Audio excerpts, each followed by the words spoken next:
Uniform civil code यानी समान नागरिक संहिता यानी कि सबके लिए एक जैसा कानून। उत्तराखंड में बीजेपी की सरकार है और अब उत्तराखंड सरकार के मुख्यमंत्री पुष्कर सिंह धामी ने विधानसभा में समान नागरिक संहिता विधेयक पेश कर दिया है। दशकों से बीजेपी के प्रमुख एजेंडे में समान नागरिक संहिता भी रहा है। राम मंदिर और अनुच्छेद 370 का वादा पूरा हो चुका है और अब धीरे धीरे बीजेपी यूनिफॉर्म सिविल कोड की ओर कदम बढ़ा रही है। गोवा में पहले ही यूसीसी लागू है और अब उत्तराखंड में बिल पेश कर दिया गया है। बीजेपी की मंशा साफ है कि उत्तराखंड के परिणामों को देखकर बाकी राज्यों में भी कदम बढ़ाया जाए और अगर सब कुछ धामी सरकार के हिसाब से हुआ तो जल्द ही उत्तराखंड में यह कानून बन जाएगा। केंद्र में मोदी सरकार भी इस पर काम करती रही है। 22वें विधि आयोग ने पिछले साल 14 जून को यूसीसी पर सार्वजनिक और धार्मिक संगठनों के अलग अलग पक्षों से 30 दिन के अंदर अपनी राय देने को कहा था, जिसके बाद से यह मुद्दा पूरे देश में चर्चा में रहा है। कहा जा सकता है कि यह मुद्दा अब फिर एक बार देश भर में चर्चा में आने वाला है, क्योंकि बीजेपी शासित कई राज्य इसे अब लागू कर सकते हैं, लागू करने की ओर आगे बढ़ते हुए दिख रहे हैं, जिसमें सबसे आगे उत्तराखंड है। आइए आपको बताते हैं कि आखिर यूनिफॉर्म सिविल कोड या यूसीसी क्या है। यूनिफॉर्म सिविल कोड का मतलब है कि हर धर्म, जाति, संप्रदाय, वर्ग के लिए पूरे देश में एक ही नियम, यानी कि अगर ये उत्तराखंड में लागू होता है तो उत्तराखंड में हर धर्म, जाति, संप्रदाय, वर्ग के लिए एक नियम होगा।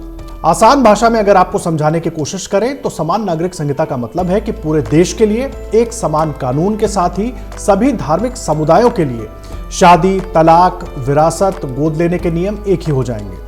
संविधान के अनुच्छेद 44 में सभी नागरिकों के लिए समान कानून लागू करने की बात कही गई है। अनुच्छेद 44 संविधान के नीति निर्देशक तत्वों में शामिल है और इस अनुच्छेद का उद्देश्य संविधान की प्रस्तावना में धर्मनिरपेक्ष लोकतांत्रिक गणराज्य के सिद्धांत का पालन करना है। बता दें कि भारत में सभी नागरिकों के लिए एक समान आपराधिक संहिता है, लेकिन समान नागरिक कानून नहीं है।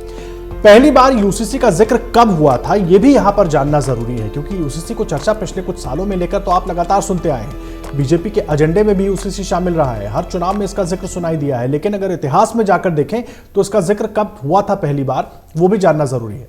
देखिए, समान नागरिक संहिता या कानून का जिक्र 1835 में ब्रिटिश सरकार की एक रिपोर्ट में भी हुआ था। इसमें कहा गया था कि अपराध, सबूतों और ठेके जैसे जो मुद्दे हैं उन पर समान कानून लागू करने की जरूरत है।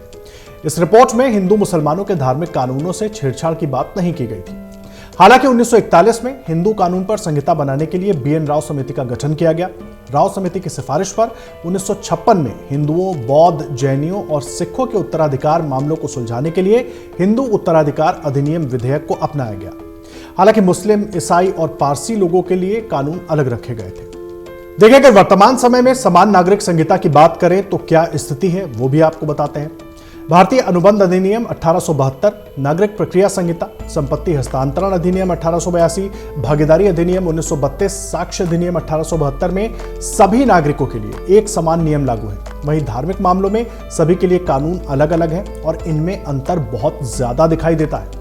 हालांकि भारत जैसे विविधता वाले देश में इसको लागू करना इतना आसान भी नहीं माना जा रहा है। देश का संविधान सभी को अपने अपने धर्म के मुताबिक जीने की पूरी आजादी देता है। संविधान के अनुच्छेद 25 में कहा गया है कि कोई भी अपने हिसाब से धर्म मानने और उसके प्रचार की स्वतंत्रता रखता है। अब सवाल आपके मन में यह भी आ रहा होगा कि अगर इस तरह से इस कानून की जरूरत थी और ये कानून इतना समावेशी है तो अब तक लागू क्यों नहीं हो पाया।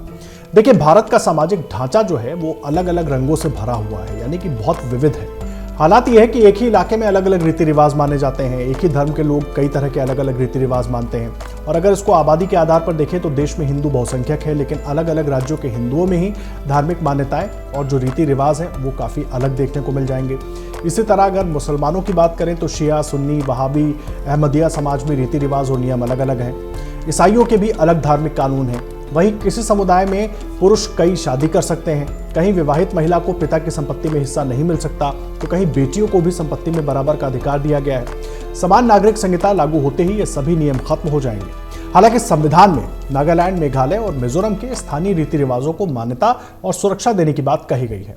देखिए, कई बार समान नागरिक संहिता का जिक्र अदालतों ने भी किया है और शीर्ष अदालतों ने भी कई मौकों पर बड़े फैसलों के दौरान किया है। उनका रुख क्या रहा है वो आपको बताते हैं। ट्रिपल तलाक से जुड़े 1985 के चर्चित शाहबानो मामले में सुप्रीम कोर्ट ने कहा था कि अनुच्छेद 44 एक डेड लेटर जैसा हो गया है। साथ ही कोर्ट ने देश में समान नागरिक संहिता लागू करने की जरूरत पर भी जोर दिया था।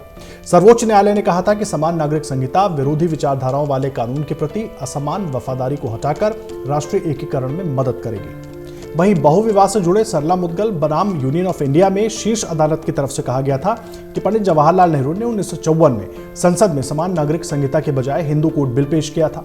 इस दौरान उन्होंने बचाव करते हुए कहा था कि यूसीसी को आगे बढ़ाने की कोशिश करने का यह सही समय नहीं है। आइए आपको बताते हैं कि अभी किन राज्यों में यूसीसी लागू है, यानी कि यूनिफॉर्म सिविल कोड लागू है। समान नागरिक संहिता की अगर बात करें तो इस मामले में गोवा एक अपवाद है। गोवा में यूसीसी पहले से ही लागू है। आपको बता दें कि संविधान में गोवा को विशेष राज्य का दर्जा दिया गया है। वहीं गोवा को पुर्तगाली सिविल कोड लागू करने का अधिकार भी मिला हुआ है। राज्य में सभी धर्म और जातियों के लिए फैमिली लॉ लागू है। इसके मुताबिक सभी धर्म, जाति, संप्रदाय और वर्ग से जुड़े लोगों के लिए शादी, तलाक, उत्तराधिकार के कानून एक जैसे हैं। गोवा में कोई भी ट्रिपल तलाक नहीं दे सकता। रजिस्ट्रेशन कराए बिना शादी कानूनी तौर पर मान्य नहीं होगी। संपत्ति पर पति पत्नी का समान अधिकार है। हालांकि यहां भी एक अपवाद है, जहां मुस्लिमों को गोवा में 4 शादी का अधिकार नहीं है, वहीं हिंदुओं को 2 शादी करने की छूट है।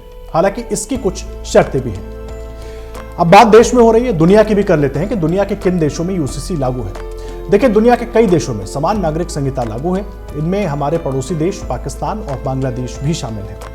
इन दोनों देशों में सभी धर्म और संप्रदाय के लोगों पर शरिया पर आधारित एक समान कानून लागू होता है। इनके अलावा इजराइल, जापान, फ्रांस और रूस में भी समान नागरिक संहिता लागू है। हालांकि कुछ मामलों के लिए समान दीवानी आपराधिक कानून भी लागू है। वहीं यूरोपीय देशों की बात करें और अमेरिका में धर्मनिरपेक्ष कानून है, जो सभी धर्म के लोगों पर समान रूप से लागू होता है। दुनिया के ज्यादातर इस्लामिक देशों में शरिया पर आधारित एक समान कानून है, जो वहां रहने वाले सभी धर्म के लोगों पर समान रूप से लागू होता है। अब सवाल यह है कि यूसीसी अगर लागू हो जाता है तो बदलाव क्या होंगे। अगर यूनिफॉर्म सिविल कोड लागू होता है तो लड़कियों की शादी की उम्र बढ़ा दी जाएगी। इससे वो कम से कम अपनी पढ़ाई पूरी कर सकेंगी। वहीं गांव के स्तर तक शादी के पंजीकरण की सुविधा पहुंचाई जाएगी कि अगर किन्हीं लोगों की शादी होती है तो उसको पंजीकृत जरूर किया जाए। अगर किसी की शादी पंजीकृत नहीं होगी तो दंपत्ति को सरकारी सुविधाओं से वंचित होना पड़ेगा। पति और पत्नी को तलाक के समान अधिकार मिलेंगे। एक से ज्यादा शादी करने पर पूरी तरीके से रोक लग जाएगी। नौकरी पेशा बेटे की मौत होने पर पत्नी को मिले मुआवजे में माता पिता के भरण पोषण की जिम्मेदारी भी शामिल होगी। उत्तराधिकार में बेटा और बेटी को बराबर का हक होगा।